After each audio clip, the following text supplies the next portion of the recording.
Dear student class 10th, हमने आपसे बहुत बार ये रिपीट किया है कि आप जितने टेस्ट पेपर देंगे उतने ज़्यादा पेपर में रिलैक्स फील करेंगे। तो हमने ये फर्स्ट पेपर आपके लिए सबमिट किया था यूट्यूब पे। तो उसका आंसर सीट हम बात कर रहे हैं, एक ही क्वेश्चन पे डिस्कस करेंगे। Timing doesn't matter. तो फर्स्ट क्वेश्चन था कि एक student has mix the solution of lead nitrate and potassium iodide. What is the balanced chemical equation for the reaction? State the color of the precipitate form. Write the name of the above chemical reactions. सबसे पहले ये chapter 1 की activity 2 से related question है। Okay, तो इसका solution है lead nitrate aqueous. आपने प्रेजेंट कैसे करना है वो भी बहुत इंपॉर्टेंट है। लेड नाइट्रेट एक्वस को जब हम potassium iodide that means KI के साथ मिक्स करेंगे, जस्ट मिक्स करेंगे तो एकदम रिएक्शन होती है। या आप क्लास 12th में आके आप पढ़ेंगे कि ये इलेक्ट्रोवैलेंट केमिकल रिएक्शंस है और इसको कंप्लीट होने में 10⁻⁻8 सेकेंड लगता है। तो जस्ट जैसे आप मिक्स करेंगे तो एकदम रिएक्शन होगी और लेड आयोडाइड का प्रेसिपिटेट बनेगा जो येलो कलर का होगा और KNO3 एक्वस। एक चीज़ और बता देते हैं आपको यहाँ पे कि लेड का सिर्फ नाइट्रेट सॉल्ट सॉलेबल होता है। तो मैं अपने बच्चों को बताता हूँ ऑल नाइट्रेट्स आर सॉलेबल। सारे नाइट्रेट सॉल्ट सॉलेबल होते हैं, इसलिए हमने लेड नाइट्रेट लिया है। ओके, तो फर्स्ट आंसर था लेड नाइट्रेट। इक्वेशन आपके सामने है। येलो कलर का प्रेसिपिटेट बनेगा और ये डबल डिस्प्लेसमेंट रिएक्शन है, इसे प्रेसिपिटेट रिएक्शन भी बोल सकते हैं। सेम सेकेंड क्वेश्चन था कि brown colour substance X on heating in air form a substance Y when H2 gas is pass over heated Y it again change back to the X. Name the substance of X and Y. Name the type of chemical reaction occurring during the both change. Write the chemical equation of the reaction. Answer है, आप जानते हैं कि copper reddish brown colour का होता है। अगर आपके घर में कोई भी कॉपर का बर्तन है तो उसे सॉल्ट और खटाई से, अमचूर से साफ़ कीजिए, नींबू और नमक से साफ़ कीजिए, तो जो कलर आएगा वो रेडिश ब्राउन कलर होता है। लेकिन जब कॉपर ऑक्सीजन के साथ रिएक्ट करता है, जब हम गर्म करेंगे, हीट करेंगे नॉर्मली, तो ये ब्लैक कोटिंग बनाता है, CuO बनाएगा, कॉपर ऑक्साइड बनाएगा जो ब्लैक इन कलर होगा। ओके, तो X जो कि कॉपर था उसका ऑक्सीडेशन हुआ, वो Y में कन्वर्ट हुआ। Y वापस हाइड्रोजन के साथ रिएक्ट करेगा, हाइड्रोजन गैस के साथ रिएक्ट करेगा तो वापस कॉपर बना देगा और वाटर बनाएगा। ओके, तो O2 जो है आप समझ लीजिए ऑक्सीडेशन रिएक्शन है। मैंने इन्हें मार्क भी किया है क्योंकि ऑक्सीडेशन का मतलब होता है लूजिंग ऑफ इलेक्ट्रॉन, रिडक्शन का मतलब होता है गेनिंग ऑफ इलेक्ट्रॉन। इस रिएक्शन से आप एक चीज़ और सीख सकते हैं कि हाइड्रोजन जो है वो हाइड्रोजन गैस जो है एक रिड्यूसिंग एजेंट है। ओके, रिड्यूसिंग एजेंट 4 होते हैं, आपको समझा दें। कार्बन जिसे कोक बोलते हैं, कार्बन मोनो, दोनों स्ट्रॉन्ग हैं। हाइड्रोजन माइल्ड होता है और एक अमोनिया भी आता है। ओके, आई होप सो समझ गए होंगे आपसे इस रिलेटेड। थर्ड क्वेश्चन था वाई शुड कर्ड और sour substance do not keep in brass और कॉपर वेसल्स। क्योंकि इनमें एसिड होता है। ओके, ये आंसर है proper answer. Curd and sour substance are acid in nature as we know the acid attack most of the metals. Hence, if acidic substance like curd or other source substance are kept in the copper or brass vessels, they react to form toxic compound and make the food stuff unfit for consumption. Okay, अगला question भी बहुत important है, very very important. कहता है कि dry HCl gas do not change the colour of the dry litmus paper. Okay, that means कि वो अपना एसिडिक करेक्टर, HCl गैस अपना एसिडिक करेक्टर क्यों शो नहीं करती है अगर वो ड्राई है, और ड्राई ही लिटमस पेपर पर पास होती है। सेकेंड क्वेश्चन था why dilution of acid, why it is recommended that acid should be added to the water and not water to the acid. Third reaction था how the concentration of hydronium ion affect when a solution of acid is diluted. तीनों बहुत important question, conceptual question हैं। तो sir आपको ये समझा देते हैं, आंसर आपके सामने, अगर आप कॉपी करना चाहें तो कॉपी भी कर सकते हैं रोक के, वीडियो है तो आप रोक सकते हैं, इसे मैं दूसरी फॉर्म में भी डाल दूंगा। तो सर HCl गैस या HCl एसिड, कोई भी एसिड अपनी एसिडिक बिहेवियर तभी शो करता है जब वो हाइड्रोजन आयन में ब्रेकअप होगा, और without moisture HCl does not show it acidic behaviour, लिखा हुआ भी है here, it does not show acidic properties and therefore they do not change the colour of the dry litmus paper. Remember dry, अगर moist होगा तो हो जाएगा, क्योंकि HCl गैस वाटर के साथ रिएक्ट करती है, HCl एक्वस बनाएंगे, HCl एक्वस जो है ब्रेकअप होता है H आयन में, एक्वस में और Cl आयन में।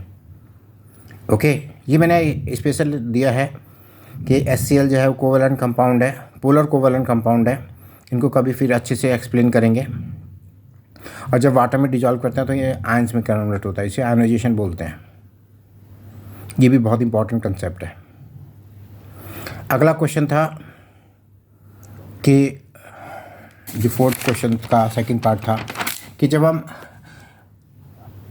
एसिड को पानी में डालेंगे या पानी को एसिड में डालेंगे।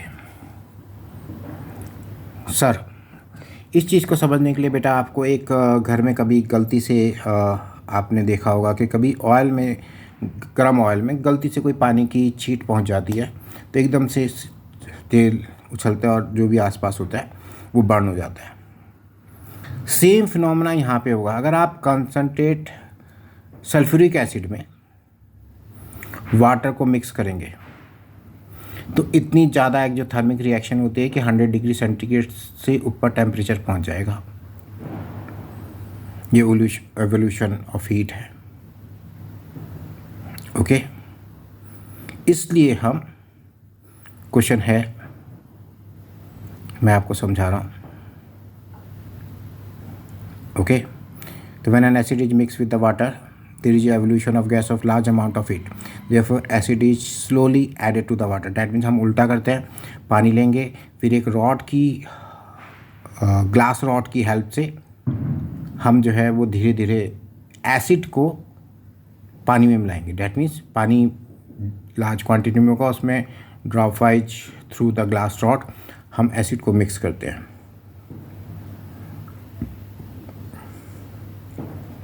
ये कहता है कि अगला क्वेश्चन था how the concentration of hydronium ion affected when the solution of N acid is diluted. तो डेफिनेटली पर यूनिट वॉल्यूम जो है H आयन का कंसंट्रेशन कम हो जाएगा। जब हम पानी डालेंगे तो पर यूनिट वॉल्यूम, पहले मान लीजिए 1 लीटर वाटर था, उसमें H आयन जो है वो 20 थे, 1 लीटर पानी और डाल दिया हमने, 2 लीटर पानी में 20 आयंस हो गए, तो 1 लीटर पानी में कितने हो गए, 10 हो गए, तो कंसंट्रेशन डिक्रीज होगा। ओके, नेक्स्ट क्वेश्चन है name the sodium compound which is used for the softening of hard water। Write the equation to show that reaction between the plaster of Paris and the water। और इसका third question था some salt change color of the pH paper like acid and base, explain। तीनों important question है, इनके solutions को हम discuss करते हैं आपके साथ। लिखना कैसे वो भी देख लीजिए।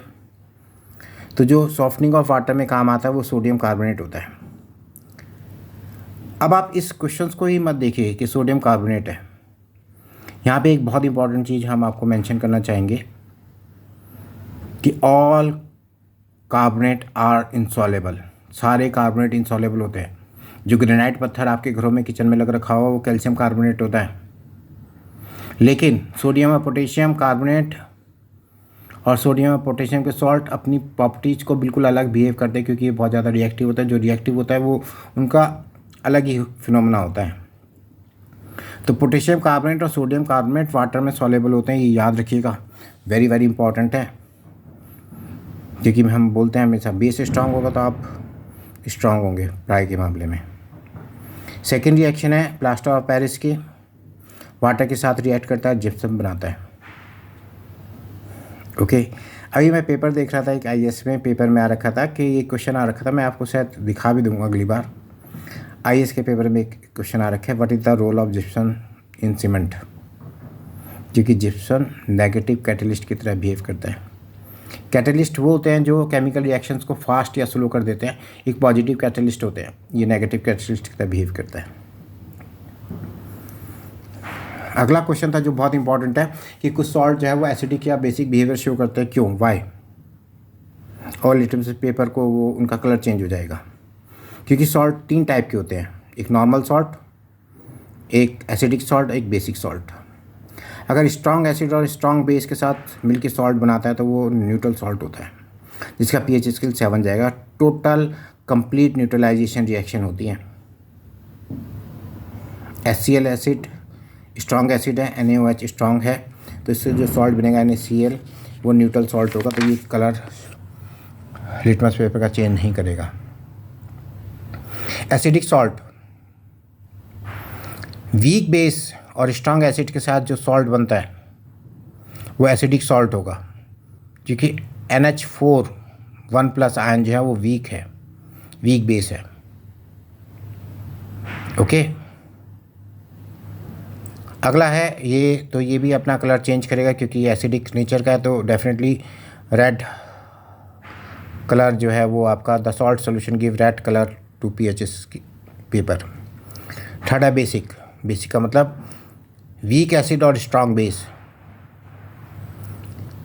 Acidic acid CH3COH weak acid होता है। वीक एसिड स्ट्रॉन्ग एसिड के लिए हमने एक और अभी चैनल में डाल रहे हैं अपने, तो आप वहाँ पे उसको समझ सकते हैं। 1 मिनट का रील होगा, आप उसको अच्छे से समझिए, मज़ा आएगा। तैयार है, बस डालने की देर है, मतलब लोड करने की है। जैसे हम लोड करेंगे आपको पास पहुँच जाएगी।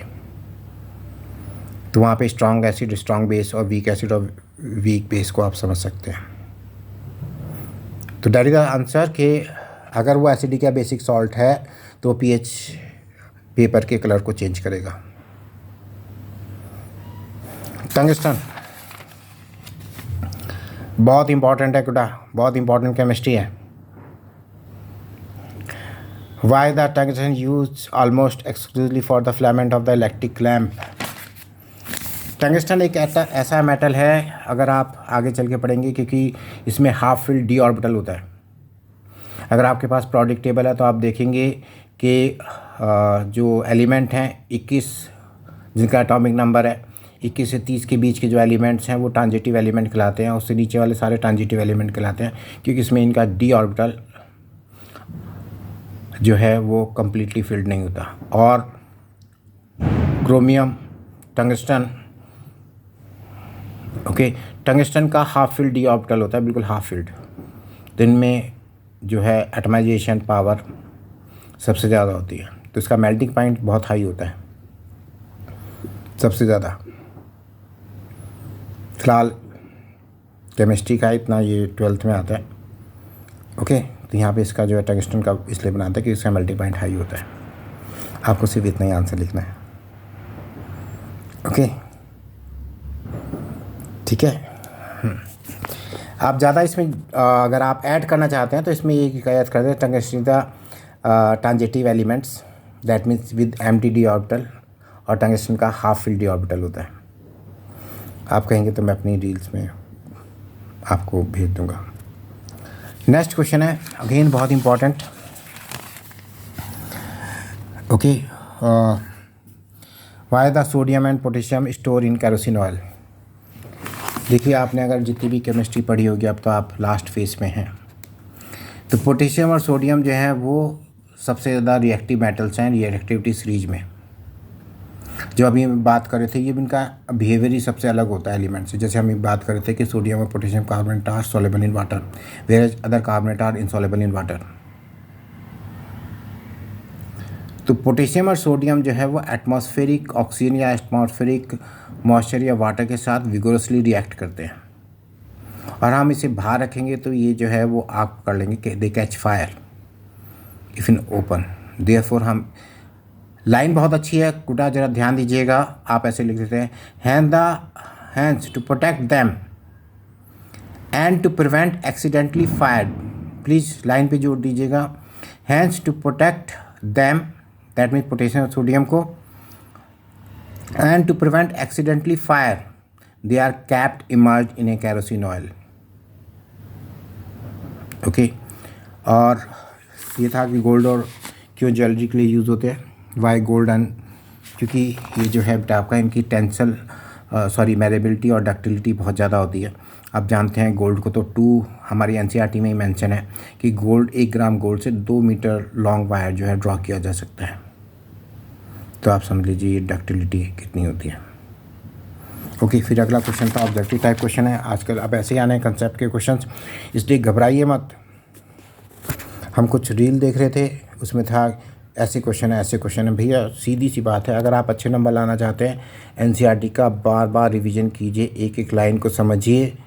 ओके, तब आप उससे एक्स्ट्रा बुक पे जाइए अगर आपको जाना है तो, अगर आप चाहते हैं तो।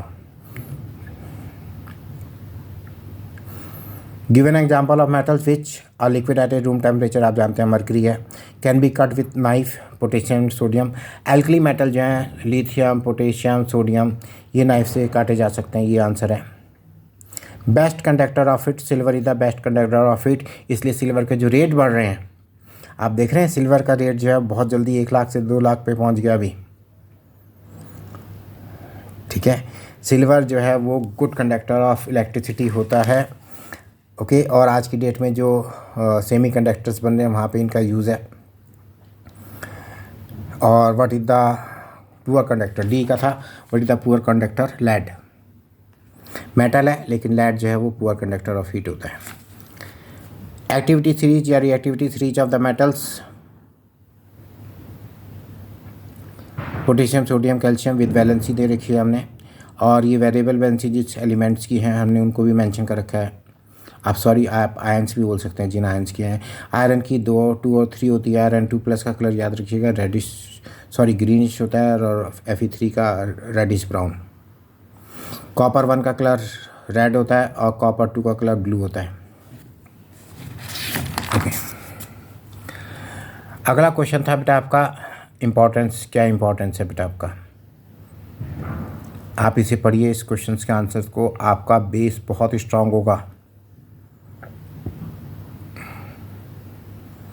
ओके, कि हाइड्रोजन का क्या यूज़ था। यहाँ पे था कि what information can be obtain from the, okay क्या था, of reactivity series of the metals, and hydrogen is not metal but it has been assigned a place in the reactivity series of metals. 11th में आएंगे तो आप इस पर detail पढ़ेंगे कि हाइड्रोजन जो है वो 1+ आयन बनाता है, तो दैट मीन्स मेटल की तरह बिहेव करता है, लाइक असाइंड होता है सोडियम, पोटेशियम। बट यहाँ पे हमने जो उन्हें असाइन किया वो ये है कि which metal displace the hydrogen from its compound is above the reactivity series, which metal does not replace the hydrogen from its compound और dilute acid below the reactivity series. तो हाइड्रोजन जो है वो एक सिंबल की तरह use हुआ है, जैसे आज की डेट में कार्बन भी यूज़ होने लग गया है कि potassium, sodium, that is carbon को प्लेस किया गया है यहाँ पे, potassium, sodium, calcium, magnesium, aluminium, यहाँ पे हमें कार्बन को प्लेस किया है आज की डेट में कुछ रिएक्टिविटी सीरीज में आप देखोगे, क्योंकि डैट मीन थिंग्स के ये जो कार्बन है, ये जो अब एलिमेंट है potassium, sodium, calcium, magnesium, aluminium, it does not reduce by carbon. Okay, ये मेटल ऑक्साइड को कि इनके मेटल ऑक्साइड को या मेटल सॉल्ट को कार्बन के द्वारा रिड्यूस नहीं किया जा सकता। आगे है metal above the hydrogen reactivity series, जैसे दैट मीन्स कि Zn जो है अबव है तो डाइल्यूट HCl के साथ रिएक्ट करता है, कॉपर जो है नीचे है, क्योंकि रिएक्ट ही नहीं करता तो उसको प्लेस मिला है। ओके, हमने साइंटिस्टों ने प्रैक्टिकल करके देखें तो इन्हें प्लेस मिला है। कुछ मेटल जो है जो फ्री स्टेट में नहीं पाए जाते, और जो लोएस्ट रिएक्टिविटी सीरीज में है वो फ्री स्टेट में पाए जाते हैं, जैसे गोल्ड, सिल्वर, प्लेटिनम। ओके, चलिए आगे है, right the chemical equation. Magnesium react with dilute HNO3, sodium react with water, steam is pass over heated iron, very बहुत इंपॉर्टेंट है। Zinc react with dilute HCl। देखिए ये जो क्वेश्चन है, जो magnesium react with dilute HNO3, okay, ये question जो है वो वेरी वेरी इंपॉर्टेंट है इन द सेंस। अच्छा, एक और क्वेश्चन रह गया था कि हाइड्रोजन का एक पार्ट था इसमें, ये part second, hydrogen do not have a metal but is have a sign in the place of reactivity सी। इसका एक और पार्ट हमने दे रखा है कि हाइड्रोजन जो है this one, like metals hydrogen lose 1 electron, so hydrogen में बी नॉन मेटल और a metal, okay, but in the reactivity is allowed to serve as a reference point which metals can display hydrogen, जो हमने अभी आपको share किया था। जो हमने ये क्वेश्चन रखा है आपको समझाने के लिए रखा है कि HNO3 जो है वो डाइल्यूट HNO3 नॉर्मल रिएक्शंस आती है, metal react with reactive metals react with dilute acid and make a salt and hydrogen gas, but dilute HNO3 और कंसनट्रेट HNO3 ये ऑक्सीडाइजिंग एजेंट होते हैं, ओके। ये सिर्फ मैग्नीशियम और मैग्नीज के साथ रिएक्ट करते हैं और सॉल्ट और हाइड्रोजन गैस देते हैं। अदर मेटल लाइक जिंक के साथ अगर ये रिएक्ट करेंगे तो जिंक नाइट्रेट बनाएंगे, वाटर बनाएंगे, नॉट हाइड्रोजन गैस, वाटर बनाएंगे और NO2 और NO या N2O बनाएंगे। ये डिपेंड ऑन द कितना डाइल्यूट है, कितना कंसनट्रेट है। अगेन रिएक्शन है, सोडियम वाटर के साथ रिएक्ट करता है, ये पहले भी थी क्योंकि इंपॉर्टेंट कंसेप्ट है। NaOH plus H2 plus heat energy, ये देना है आपने। प्लीज़ गुड्डा जो भी बच्चे ने वीडियो को देख रहे हैं तो रिएक्शन को प्रेजेंटेशन का तरीका देख लीजिए। पूरी रिएक्शन ये होती है जब आप उसके बारे में पूरी इन्फॉर्मेशन दें। सॉलिड है, एक्वस है, एक्वस का अपना अलग मीनिंग होता है, आप 1-2 वीडियो और वेट कीजिए, उसमें आप समझ जाएंगे, ओके। अगला क्वेश्चन भी इसी सोडियम से ही है कि अगर हम क्वेश्चन है कि अगर हम एक्सीडेंटली, ये क्वेश्चन है, why should we not throw small sodium piece into sink in the laboratory. That means हम लैब में हैं और वहाँ पे हमने सिंक में सोडियम का टुकड़ा फेंक दिया तो क्या होगा, क्योंकि अभी हमने पढ़ा सोडियम जो है बहुत रिएक्टिव एलिमेंट है। Sodium is a very very reactive element, ऊपर पढ़ा था वाटर के साथ रिएक्ट करता है, सो यहाँ पे भी वही होगा। मेटल लाइक सोडियम रिएक्ट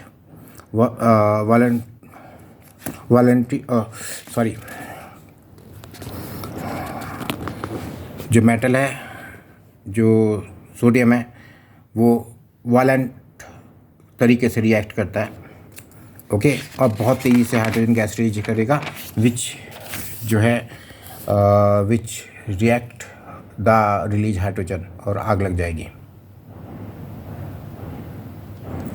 अब है एम्फोटेरिक ऑक्साइड कथा गुड्डा, ये भी बहुत इंपॉर्टेंट क्वेश्चन है हमारे 10th लेवल पे। एम्फोटेरिक ऑक्साइड वो होते हैं जो acid as well as base दोनों के साथ रिएक्ट करते हैं। बेस मतलब स्ट्रॉन्ग एल्कली में KOH और NaOH आता है। हमने यहाँ पे अलग से मेंशन किया है कि एल्यूमिनेट आयन, ओके। लास्ट इसका क्वेश्चन था, आगे भी है ऑर्गेनिक केमिस्ट्री के क्वेश्चन हैं कि सोडियम जो आयनिक कंपाउंड होते हैं उनका melting and boiling point high क्यों होता है और कोवेलेंट का लो क्यों होता है। क्योंकि अगर आप देख रहे हैं तो यहाँ पे इनके बीच में इंट्रामॉलिक्यूलर बॉन्डिंग होती है। एक sodium ion another 6 chlorine ion से घिरा हुआ होता है, क्योंकि यहाँ पे 2 डायमेंशन था, 2 डायमेंशन फिगर बना सकते हैं, बट मैं इसकी 3 डायमेंशन फिगर भी इसमें आपको भेज दूंगा, ओके। तो they form 3 dimension, that means each chlorine और सोडियम आयन वो जो है बेटा आपका 6 अनदर आयन से जो है वो घिरा हुआ होता है और वो स्ट्रॉन्ग बॉन्ड बनाते हैं, इसलिए इनका melting and bonding point high होता है, ओके। नाउ हमारे पास फिर ऑर्गेनिक केमिस्ट्री से रिलेटेड क्वेश्चन थे। What are the 2 properties of carbon which have to huge number of carbon atom we see around us? ये मैथ्स का पेपर का part है, इसे भी कुछ क्वेश्चन डाल दें, लेकिन डिमांड कोई करता नहीं है। चलिए,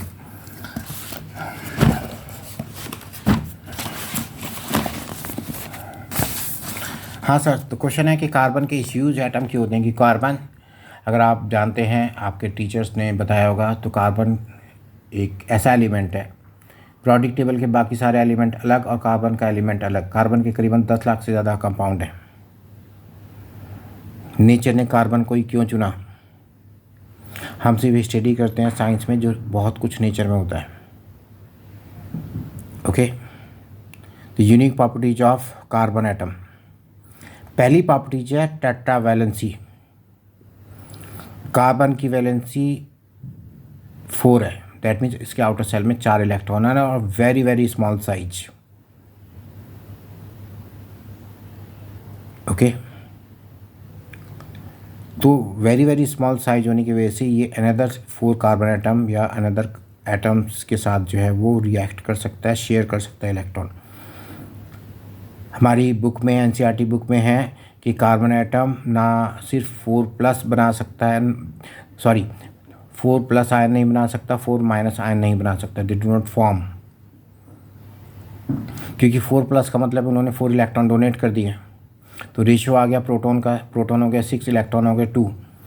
तो जो लास्ट के इलेक्ट्रॉन्स हैं उसको हम विड्रॉ नहीं कर सकते, क्योंकि अट्रैक्शन फोर्स बहुत ज़्यादा होगा। We can not withdraw electron from the carbon ions, अगर या 1 या 2 इलेक्ट्रॉन विड्रॉ करते हैं तो। एंड नेगेटिव क्यों नहीं बना सकते? कार्बन 4- तो बन सकता है, क्योंकि 6 proton does not hold 10 electron. Energy चाहिए तो होल्ड नहीं कर सकता। कैटिनेशन क्या है? कि कैटिनेशन जो है वो एलिमेंट की, जो सिर्फ कार्बन की है और एक और सिलिकॉन की है, लेकिन सिलिकॉन के 6-7 तक बस बन पाते हैं। कार्बन की है कि ये बना देगा, 1-2 हज़ार ऐसे ही जोड़ लेगा। Tendency of element to form chain identical atom. Catenation is the property of element by virtue of which atom of the element can link to each other in the form of chain of identical atom, a long chain or ring structure. ये natural मैंने दे रखे, ये आपको शायद examination में mention करने की ज़रूरत नहीं है, ये सिर्फ आपकी नॉलेज के लिए है। ओके, क्लोरोफिल, हीमोग्लोबिन का स्ट्रक्चर डाल रखा है, कितने कार्बन्स हैं टोटल मिला के। प्रोटीन्स होते हैं हीमोग्लोबिन में। सोप का स्ट्रक्चर है, सोप के फार्मूले आप याद कर सकते हैं, एग्जाम्पल प्रेजेंट कर सकते हैं, क्योंकि सोप आपके सिलेबस में इसी टॉपिक में है। ओके, सो कैटिनेशन जो है वो एग्जाम्पल दे रखे हैं हमने। Catenations is the maximum in carbon, this is due to the fact that the value of CC bond energy is maximum, क्योंकि कार्बन सिंगल बॉन्ड की जो बॉन्ड एनर्जी होती है वो मैक्सिमम होती है। Carbon undergo self link forming straight chain, branch chain, okay, and close chain. और ये बहुत अच्छा एग्जांपल है एन पेंटेन का या आइसोमर्स का, बहुत जो है सटीक एग्जांपल भी है। तो एन पेंटेन का स्ट्रक्चर आप देख रहे हैं, आइसोपेंटेन का स्ट्रक्चर देख रहे हैं, उनका IUPAC नेम 2-मिथाइल ब्यूटेन है, क्योंकि सेकंड कार्बन के साथ अनदर कार्बन जुड़ रखा है। और इसमें एक मिस्टेक हो गई है, हमने कार्बन की वैलेंसी नहीं प्रेजेंट करी है। ये कार्बन, और मैं पेन भी नहीं लाया, यहाँ पे H आएगा, इसको पूरा कर लेना। CS3 लिख देना यहाँ पे, यहाँ तो जैसे यहाँ पे लिख रहे ना CS3 मेंशन करना भूल गए। ओके, क्लोज चेन साइक्लोपेंटेन है, इसमें 2 हाइड्रोजन कम हो जाएंगे, तो उनके स्ट्रक्चर दे रखे हैं। Straight chain, branch chain, okay, close chain, like this. Catenation, अभी मैंने क्वेश्चन, आप जो मर्जी इसमें से चूज़ कर सकते हैं। Catenation and the tetravalence also result in the formation of straight bond, single bond, double bond और ट्रिपल बॉन्ड। एग्जाम्पल दे रखा है, इथेन, इथीन, एथाइन, स्ट्रक्चर भी बना के दिखा रखा है। ओके, सेकंड क्वेश्चन है व्हाट इज द आइसोमेरिज्म। ये एक्चुअली इसकी थर्ड प्रॉपर्टीज है कि कार्बन जो है वो इतने ज़्यादा कंपाउंड क्यों बनाता है। How many structures in isomers you can draw for the pentane, also right the common and the IUPAC name, जो अभी हम आप दिखा के लाए थे, फिर से हमने लिखा है आइसोमर्स। ओके, बट आपका इसमें मॉलिक्यूलर फार्मूला सेम होता है, स्ट्रक्चर फार्मूला अलग होता है, और इनकी फिजिकल प्रॉपर्टीज़ बहुत ज़्यादा डिफर कर जाती है, क्योंकि फिजिकल प्रॉपर्टीज डिपेंड करती हैं सरफेस एरिया पे। अभी से कुछ याद करना शुरू कर लीजिए आगे चल के। ओके, आइसोमेरिज्म एक बहुत इंपॉर्टेंट टॉपिक है, कंपटीशन के लिए भी है। और दी बेस्ट आपको बता दें कि जो प्रदीप की बुक में इसका दी बेस्ट एक्सप्लेनेशन है, 11th की प्रदीप की बुक में। हम सिर्फ इसी आइसोमेरिज्म के लिए प्रदीप की बुक खरीदते थे, दी बेस्ट प्रेजेंटेशन 11th की। किसी के पास हो आइसोमेरिज्म के, अभी से नोट्स ले लीजिए। मेरे पास भी हैं, अगर किसी को डिमांड हो तो बता दीजिएगा। ओके, इस स्ट्रक्चर को हम पहले से बात कर लिए। अगर एक कार्बन के साथ मैक्सिमम 2 कार्बन जुड़े हैं उसे एन नॉर्मल पेंटेन बोलते हैं, नॉर्मल बोलेंगे। अगर एक कार्बन के साथ मैक्सिमम 3 कार्बन जुड़े हैं, 1 2 3, तो उसको आइसोपेंटेन बोलते हैं। अगर एक कार्बन की चारों वैलेंसी के अंदर 4 कार्बन आइटम के साथ जो है ना, that is called neopentane. IUPAC name दे रखा है 2 2, क्योंकि 2 2 सेकेंड वाले के साथ 1 2 3 नंबर देंगे, 1 2 3। तो सेकेंड कार्बन के साथ 2 कार्बन और जुड़ रखे हैं, तो इसको बोलते हैं मिथाइल ग्रुप। तो 2 2 पूरा एड्रेस आता है 2 2 डाई मिथाइल ब्यूटेन। ओके, अगला क्वेश्चन था why isomers have similar chemical properties but different in physical properties. ये आपके यहाँ आ सकता है बेटा आपका, बाकी ये 12th के लिए बहुत ज़्यादा ट्रू नहीं होता, क्योंकि इनका जो मॉलिक्यूलर फार्मूला होता है वो जनरली सेम होता है। ओके, मॉलिक्यूलर फार्मूला के ऊपर फिजिकल प्रॉपर्टीज डिपेंड करती हैं। ओके, जैसे melting point, boiling point, but इसमें भी बहुत कंट्राडिक्शन है। बाकी है draw the structure of the following compound. Ethanoic acid का है स्ट्रक्चर, हमने ड्रॉ कर दिया इथेनोइक एसिड के। ब्रोमोपेंटेन का है, ब्यूटेनॉन का है, ऑन ग्रुप है, कीटोन ग्रुप है, एल ग्रुप है, CHO ग्रुप, एल्डिहाइड ग्रुप है, इसे एल्डिहाइड ग्रुप बोलते हैं, CHO ग्रुप उसे बोलते हैं, इसे CHO ग्रुप से रिप्रेजेंट करते हैं, इसे C डबल बॉन्ड से रिप्रेजेंट करते हैं। एसीटोन इसका एक बहुत कॉमन एग्जांपल है, जो आप लोगों के यहाँ जो आपकी मम्मी होंगी वो नेल पेंट रिमूवर के रूप में यूज़ करती होंगी, वो एसीटोन है। मैं अपने बच्चों से मजाक भी करता हूँ, 1 लैक्मे का नेल पेंट रिमूवर लेके आना। ओके, क्वेश्चन नंबर 16 था कि कोवेलेंट, अभी हमने आयनिक कंपाउंड को पढ़ा था कि उनके मेल्टिंग एंड बॉइलिंग पॉइंट क्यों हाई होते हैं। यहाँ पे क्वेश्चन हमने दे रखा है why do the covalent compound have low melting and boiling point. वहाँ पे क्यों था हाई? क्योंकि उनके बीच में इंटरमॉलिक्यूलर फोर्स ऑफ अट्रैक्शन था। यहाँ पे जो कोवेलेंट कंपाउंड होते हैं उनके बीच में इंटरमॉलिक्यूलर फोर्स ऑफ अट्रैक्शन नहीं होता, कोई रीजन ही नहीं होता। फॉर एग्जांपल, आपके आसपास हाइड्रोजन और नाइट्रोजन गैस घूम रही हैं। आपने 9th में अगर आपने स्टडी करी होगी तो नाइट्रोजन का जो लिक्विड गैस से लिक्विड में कन्वर्ट होती हैं तो माइनस लिक्विडिफिकेशन पॉइंट बोलते हैं उसको, तो -196 है। ऑक्सीजन का -183 है। क्यों? क्योंकि इनके बीच में कोई attraction force in attraction force होगा, तो जो आपने जनरल पढ़ा भी होगा कि सॉलिड में अट्रैक्शन फोर्स मैक्सिमम होता है, intermolecular force of attraction maximum होता है, लिक्विड में मिनिमम होता है और गैसेज में नेग्लिजिबल होता है। तो ये गैसेज हैं, बहुत सारी गैसेज हैं। ओके, अगला क्वेश्चन था define covalent bond, give one example of a single covalent bond, double covalent bond, triple covalent bond with suitable example.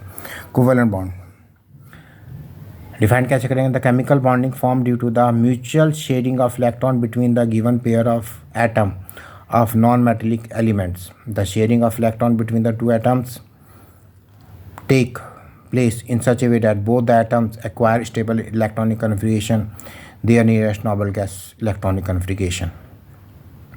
इसके लिए आप हमने एक वीडियो सबमिट किया है ऑर्गेनिक कंपाउंड का। ओके, कंसेप्ट है उसका जो है कि language of chemistry by Sanjeev Srivastava, एक बार देख लीजिएगा, उसमें हमने इसे मेंशन किया इस आंसर को और अच्छे से डिटेल में।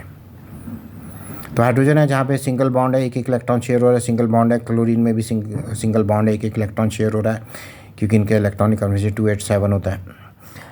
मीथेन में भी जो है, मीथेन जो गैस है हमारे सिलेबस में भी है, और CH4 जिसका फार्मूला होता है, यहाँ पे भी single hydrogen carbon hydrogen single bond है, 4 सिंगल बॉन्ड होते हैं। वाटर में भी जो है जो फार्मूला होता है H2O का, वाटर में भी जो है सिंगल बॉन्ड्स हैं। HCl में भी सिंगल बॉन्ड है, लेकिन वाटर और HCl में पोलर कोवेलेंट बॉन्ड है। अमोनिया में भी पोलर कोवेलेंट बॉन्ड है, बाद में बात करेंगे इसके बारे में। ओके, ये सिंगल बॉन्ड्स हैं। ऑक्सीजन जो गैस है हमारे आसपास घूम रही है, ऑक्सीजन गैस जो हम लेते भी हैं, जो हमें सर्वाइव करती है, डबल बॉन्ड है। और नाइट्रोजन में ट्रिपल बॉन्ड है। बहुत ज़्यादा बॉन्ड इंथैल्पी होती है इसकी, इसलिए हाइड्रोजन नाइट्रोजन बोलते भी हैं। नाइट्रोजन जो चिप्स में डालते हैं ना, रेंसिटी से प्रिवेंट करने के लिए, क्योंकि below 200 degree centigrade nitrogen behave like a inert gas. Noble gas बोल सकते हैं, इनर्ट गैस तो आज बोलते नहीं है। वहाँ पे भी एक क्वेश्चन आता है कि it is say that it is a inert gas और noble gas, what is the right words? तो नॉबल गैस है। ओके, नेक्स्ट क्वेश्चन है बेटा आपका 17, the structure formula of ester. Ester बनता किससे? ओके, इन्होंने दे रखा है, तो अल्कोहल और एसिडिक बताना कौन कौन से हैं। ओके, तो यहाँ पे जो है इथाइल अल्कोहल है, इथेनॉल जिसे आप बोल सकते हो, और इथेनोइक एसिड है। Got it? आगे कहता है explain the formation of scum with hard water is treated with soap. ये फार्मूला इक्वेशन ज़रूर लिखनी है, क्योंकि हार्ड वाटर जो है जो बनता है हार्ड वाटर जो जैसे हम अभी गुड़गांव रखे हैं तो वहाँ का नहीं है, जहाँ पे ज़मीन से पानी आ रहा है, नदियों का पानी नहीं। जहाँ पे जैसे गुड़गांव में थे तो वहाँ पे नहीं आता था, देहरादून में हार्ड वाटर आता था, बहुत हार्ड, ज़्यादा हार्ड वाटर है। भिवाड़ी रहे तो वहाँ पे भी बहुत हार्ड वाटर है। जहाँ पे भी ज़मीन का पानी आएगा वहाँ पे कैल्शियम और मैग्नीशियम के सॉल्ट पाए जाते हैं, और कैल्शियम और मैग्नीशियम के सॉल्ट सोप के साथ रिएक्ट कर जाते हैं और झाग फॉर्म होने नहीं देते, तो बहुत सारा साबुन वेस्ट हो जाता है। ओके, तो this the answer when the soap is added to the sample of half water, calcium magnesium ions present in the hard water react with the soap forming insoluble calcium magnesium soap with the sticky and the greasy mass called scum, and no leather is produced, that means झाग produce नहीं होते। Please equations को याद रखिएगा, paper में आ सकता है। Okay, चलिए, wish you all the best. Please practice कीजिए। मैं बहुत सारे अभी और पेपर आपको भेज रहा हूँ, यूट्यूब पे सबमिट कर रहा हूँ। प्लीज़ अगर आप पेपर करेंगे तो मास्टर बनेंगे, डजंट मैटर कि कौन क्या कह रहा है। ओके, क्योंकि पेपर में आपकी स्पीड भी और प्रेजेंटेशन भी है, दोनों इंपॉर्टेंट होते हैं। कंसेप्ट तो आना ही चाहिए। तो आप एनसीईआरटी का बहुत अच्छे से रिवीजन कीजिए। मैथ्स के लिए हम भी आपको सबमिट कर रहे हैं, या जो भी आपको टेस्ट पेपर दे तो उसको देखिएगा, ठीक है। कुछ क्वेश्चंस मैथ्स के रह गए थे, तो वो अब मैं इसकी सीधा ये मैंने बीपीटी थ्योरम करा दी थी, ये मैंने सबमिट भी कर दी थी। नेक्स्ट क्वेश्चन जो है आप उसे पेपर निकाल के देख लीजिएगा, ये बहुत इंपॉर्टेंट क्वेश्चन है, गर्ल्स वाला क्वेश्चन है ये। ओके,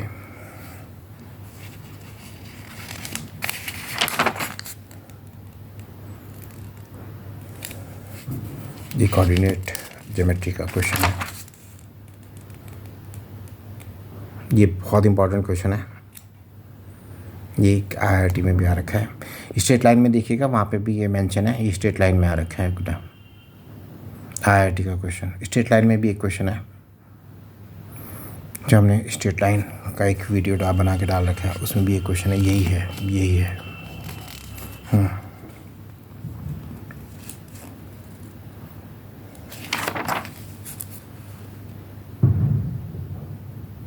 एनसीईआरटी का क्वेश्चन है ये दोनों एनसीईआरटी के क्वेश्चंस हैं।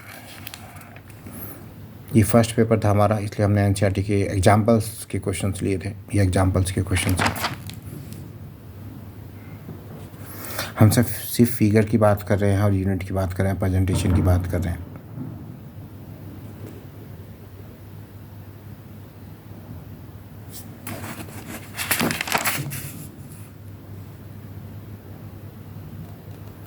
आंसर प्रेजेंट करना सीखिए। ओके, ये सल्का का टेंजेंट का क्वेश्चन है, ईसा question, but concept of this question जरूर लिख लीजिएगा। आप जानते हैं if two tangent are drawn from the external point to a circle then the length of the two tangent are equal, that is the concept. उसी base पे ये answer है, ठीक है। चलिए, wish you all the best. Okay, देखते रहिए। अगर आपको क्वेश्चंस अच्छे लगे हों तो प्लीज़ और जनों को भी भेजिए, ओके, क्योंकि ये कहावत है, कर भला होगा भला। तो अपने दोस्तों का भला करेंगे, उसका आप डिस्कस भी कर सकते हैं अपने दोस्तों के साथ, ओके। कोई भी इंक्वायरी है तो मैसेज भेज दीजिए, आपकी इंक्वायरी सॉल्व हो जाएगी। चलिए, wish you all the best.